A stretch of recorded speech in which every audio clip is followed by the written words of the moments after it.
Hi guys, my name is Cara Sims. I'm Jed. Hi guys, I'm Beth. Hi guys, my name is Kemi.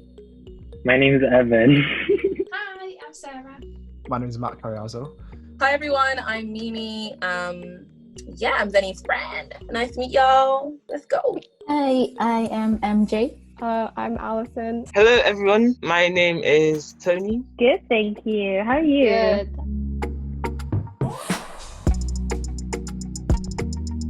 Broad question. Gosh. Where do I even begin? You know, it's been a lot. It's been a lot. 2020, oh my goodness. I think there's so many things I learned in 2020. It's such an important conversation to have. Like, what did you learn in 2020? Because if 2021 is going to be like 2020, take what we've learned so that this beginning part isn't the same, you know? Well, I've learned other softwares from my course. I learned that I really do like working online. I prefer it from going to the office. I started doing research again. Do you know what I quite enjoyed? Not going to claim to be an expert at all, but I quite like gardening. When the pandemic first hit, you get to appreciate the outdoors more. In Venice, the dolphins came back. And it was just nice. Baking. During the lockdown as well, I started painting more. Start watercoloring again. Pinks. Wow! Here, as an avatar. Yes. Wow. I just love the blending on the top. It was more of experimenting with my skills. Getting in touch with my creative skills and stuff. So I tried sewing. I watched YouTube, and I was so obsessed with people that were remaking their old clothes. I learned how to not be scared in video games. Make the most of every situation. If you're with your friends or whatever, make the most of it. Well, I don't want to get too deep very quickly anyways, but I think one of the main things I learned is that what is the importance of just slowing down. Before during lockdown, I was always non-stop doing work. When we handed in all our uni work, and it was great, and rather than feeling relaxed about it, I was then panicking, thinking, right, what's the next thing that I need to do, So I think realise that I just need to take a step back sometimes and not just not worry about every single thing. You need to have a break at times. I think as a society, we move very quickly, and I think 2020 was a time for us to, take a step back and look around at the people in our community and things like that. I think a lot of the times when there are problems in our society, we don't see it until we slow down and look around. I built my own PC over lockdown and everything. I can really binge K-dramas flat out. Corvette, straight up. Well, this is a bit deep. If 2020 teaches us anything, it's that internet's a necessity and not a luxury. I was like, that is true. We wouldn't be talking now if it wasn't for the internet. Especially all the kids learning at home and stuff. If they can't afford internet, how are they gonna learn? I think the year of 2020 was a year of self-reflection, a year of really understanding who I am and what do I want out of life and how to deal with a lot of different things that I've never really had to deal with. Another thing I learned was self-motivation from home. So I had to kind of motivate myself and find a way that works for me working from home so that I still achieved my goals and deadlines. I started to accept my lactose intolerance. And I'm like, you know what? Let's make a change. I might as well just take it forward. If I'm going to be doing dairy-free, I might as well go to the gym. And then I lost a further 10 kilograms in 3 months. Wow. It started from surrounding myself with good people to taking advantage of going outside to exercise. The world will constantly be upside down. Not to be a downer, but outside there's always some sort of negative thing going on. But you as a human being have the choice to decide how you're going to react and deal with it. And that doesn't mean necessarily ignoring a situation. That just means you are deciding what is going to control your emotions. Getting out of your comfort zone as well. And also the things that I wanted to do but couldn't do, that was also a challenge for me because I knew that maybe this is not the right time. Maybe there's a reason for it. So I can just do it next time. I can't keep on holding a grudge because I can't do those things, So just move on to the next thing. Try something else out. Try something that you didn't try out before. So yeah. The main thing that I learned was to like take more opportunities and to like not be so afraid all the time. Like when you mentioned courageous, I think that's really important. I'm at a new uni now. Like that kind of experience is really daunting. I'm finding it more difficult to be out there or to speak. It's just very weird. I don't know. Be vocal. People who always internalized everything. Like if they were angry, they wouldn't say. If they were pissed off, they wouldn't say. I don't know, if something was bugging them, they wouldn't say anything. And I kind of also followed that same pattern where if something was annoying me, I'd just be like, nah, maybe it's all right. Like they'll not do it next time. Like, but then slowly these things build up inside you when you can just actually go and talk to that person. That's one of my mottos is just go for it as long as hindi ka nakakatapak ng ibang tao. So, bahala ka na mag-translate. My own mental well-being. I had to really open myself up to people and learn how to ask for help. Be able to do it in such a way that it didn't agonize me, you know. You shouldn't compare your like progress from anyone. Like people work at different speed. Like you don't have to work in the same speed as them. My habits, like building an actual positive habit routine in my life, which basically ensured that when things in the world were like going very pear-shaped and looked very doom and gloom, because I had these positive habits that I had installed in me, it just meant I wasn't necessarily swayed. Learning to have the patience to wait for what is right for you and not just jumping on anything that comes in front of your face. Pure patience, like learning how to just wait for things to come by, even though I had no control over them. So. And also on the other side, when things don't go your way, you're not getting the jobs that you want and you're getting rejected, being patient through that and understanding that in time you will get the thing that you want and you desire. Patience was probably when arguing with my parents about a political issue. Trying to like think before you speak, because we can all get so heated up on our emotions. It's important to just take a step back and like look back and like really read the messages. I've learned to prioritize myself first before others. Yeah, I guess that really boosted me up, like, because I'm usually surrounded in this drama.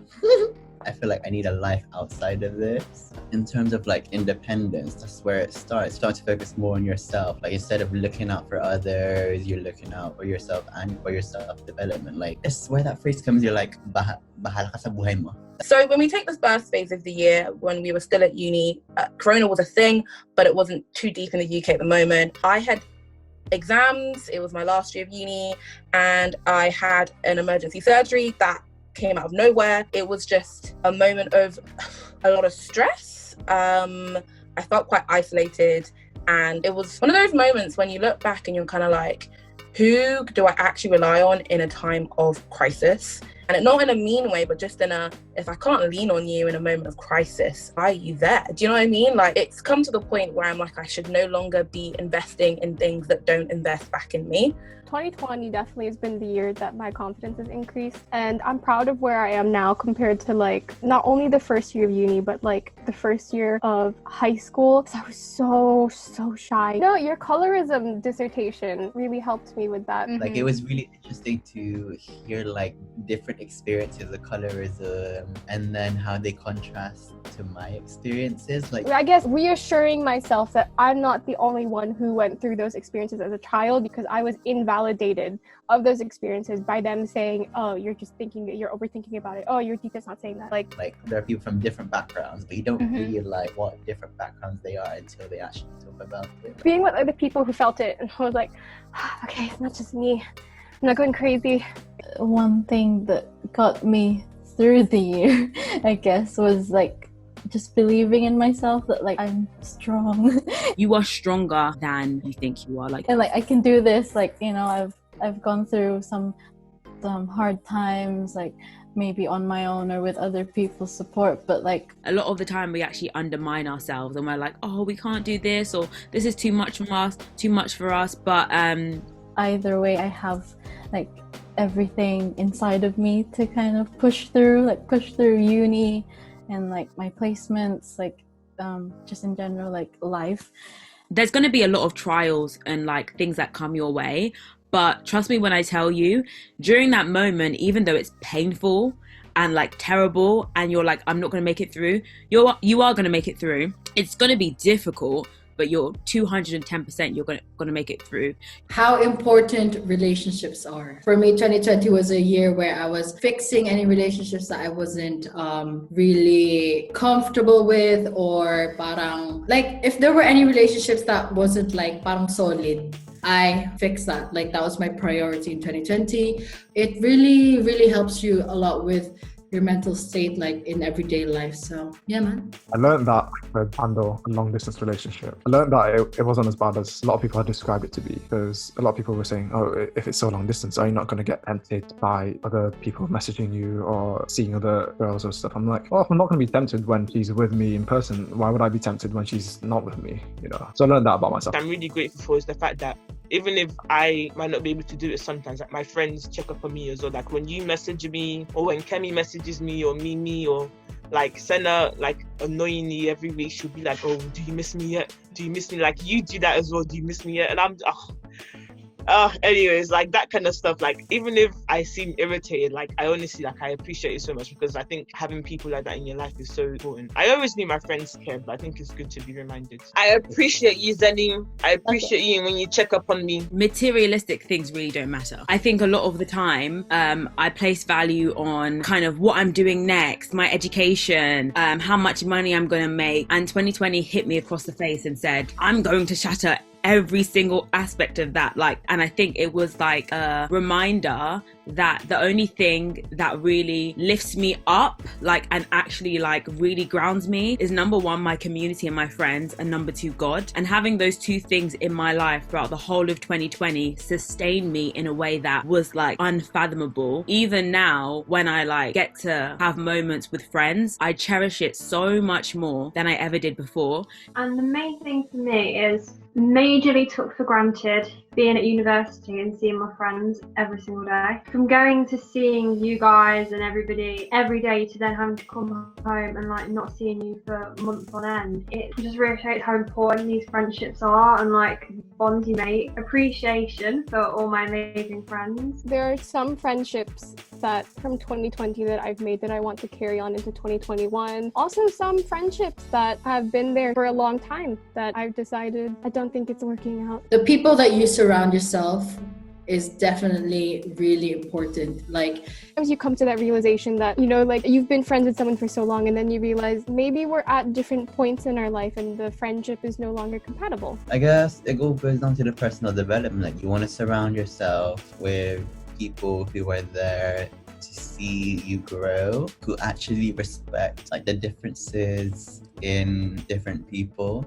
Once I've left that group, I've met another group, and like you get to like learn more, I guess. We've all heard the saying before that whoever you surround yourself with, like whoever is your company is who you're going to be as well. Yeah. So someone told me that you don't have to be friends with everyone that you meet, and you don't have to please them either, but you do have to respect them. Something I've learned in 2020, which I didn't think I'd actually learn, is like how much I actually love my family.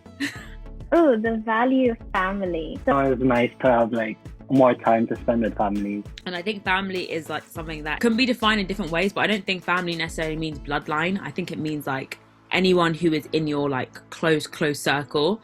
When the pandemic happened, I managed to move back home, so I started working from home, and I felt less stressed when I was working from home, and like I had the family setting. There's nothing like it. Like the moments of joy you can get from just connecting with people is so beautiful. My family bring me so much joy, even though they annoy me sometimes. They bring me joy. 2020 reminded me of like our relationship with God, with Jesus. I think in 2020 I definitely lost my way and I wasn't as in tune with God. Obviously, I know not everyone is, believes in God. Whether you believe in him or not, like, I just want to say God loves you guys. Just get that out of the way. I reached a really, really low point in 2020. Even during that period, when I went on my knees and I came before him, he met me and understood me and came to rescue me in ways that, like, I couldn't even imagine. Like, one of the, the most valuable lessons I've learned anyway is the importance of making sure that your relationship with Jesus is so personal. Like, regardless of what's open or what's closed or whatever, like, at the end of the day, it's just you, like, it's you and Jesus, that kind of thing. It's from Matthew 6, verse 34. And it says, "So don't worry about tomorrow, or tomorrow will bring its own worries. Today's troubles is enough for today. And I think with a year like we had, it was one of those years where you had to take it day by day. If you can isolate each day to its own worries, it's so much easier for yourself. 1 Corinthians 13:13, I think it says, now these three things abide, faith, hope, and love. But the greatest of these is love. I think that was just something that I thought was so beautiful, because love is just the foundation of everything, like from God to family to just everything. So yeah, another thing I've learned is that like God is faithful and he is steadfast, and whether you are close or near, when you come to him wholeheartedly, he's gonna embrace you with open arms. No doubt about it. Like 2020 was, the time when people opened their eyes to racism. Like racism has always been here, but it wasn't until, all of this happened and people were locked in their homes, they actually, I guess had a moment to stop and actually open their eyes to what has been happening all along. I think, like how 2020 is brought about, the BLM movement. I literally didn't know much about it in history. I think that event was so important for it to happen because not a lot of people were aware of it, and I learned more about the history and where it actually came from. Biggest things I've learned this year, and I knew it before, I don't think I properly understood how isolating it is to be a black girl in this, or just a black person in this world right now. I'm not gonna lie, I was very, very shocked at people's views and what people were saying. I think especially for a young girl, I think it was the first time I realized wow, people do not have our backs. We are kind of on our own, and I think I sort of lost a little bit of, not ambition, but just, that kind of glimmer you have to life, that little spark. But with time, I've kind of known more my place in the world and the way things work. I think I kind of understand more as a black person in this country, just what people actually think of me. I think within that respect, and the Black Lives Matter and social justice, people don't care, but people do care. I think you need to remember that with all the people who don't care, there's a bunch of people who do, and you should be running towards them. Something I've learned again in 2020 is just the power of conversations. Every big change, every big cultural change, social change in society started off with a conversation. People sat down to discuss something and it changed people's perspective, and then people went out to go create that change. And that's in all environments, whether it's climate change, race. They're difficult conversations, maybe even to an extent awkward, but they are powerful, because once you start having conversations, you actually open the door to a space of understanding. And when people decide to come into mutual understanding, that's when change actually happens. I learned a lot about, number one, the 2020 November election. Okay. Should I mention that I'm from the US? I think one thing that I really liked that came out of it was that the youth, the younger generation, my generation and the generation after me, have become less apathetic, less apolitical, and have started really just participating more in the government. Acknowledging is always the first step to take, but it's what you do after that, it's I think this video is going to be a really good way of archiving our information from today, looking back and realizing this is how we were during lockdown and the lessons we've learned as a result of it. I'm curious, what have you learned from 2020? What about you, Sunny? What did you learn from 2020? I learned a lot, but I think if I have to summarize everything that happened in 2020, I would say that I should have more faith in myself. I saw a quote from Will Smith. He said, if you want to do something but you're too scared to do it, then do it scared. And after I heard that, I was like, yeah, there's so many things that I want to do, but I was always too scared to do them. And if I want to grow, kind of have to be out of my comfort zone and just do it. It's okay. It's okay if you fail, because the more you fail, the more you grow, right? So that's what I learned. Be more courageous and have more faith in myself. And yeah.